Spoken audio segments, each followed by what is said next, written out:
এখানে তেল আর হলুদ দিয়ে মাংসটা ম্যারিনেট করে রেখেছে আধা ঘন্টা। আলু ভেজে নিচ্ছে।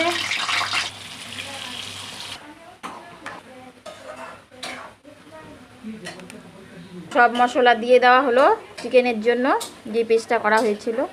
একটু ভাজা হয়ে গেছে আলু, এই যে ভাজা আলু নামিয়ে নিচ্ছে। সব কিছু দিয়ে চিকেনটাকে মেখে নিচ্ছে ভালো করে। তেজপাতা পেঁয়াজ দিয়ে দিল, সোমবারে শুকনো লঙ্কা দিয়ে দিল। সব কিছু ভাজা হয়ে গেছে, এখন চিকেন দিয়ে দিচ্ছে,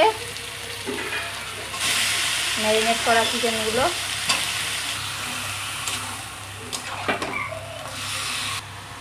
লবণ দিয়ে দিচ্ছে, হলুদ গুঁড়ো দিয়ে দিচ্ছে, লঙ্কার গুঁড়ো দিয়ে দিচ্ছে, পরিমাণ মতন জিরের গুঁড়ো দিয়ে দিচ্ছে। এখন সব ভালো মতন একসাথে কষাচ্ছে।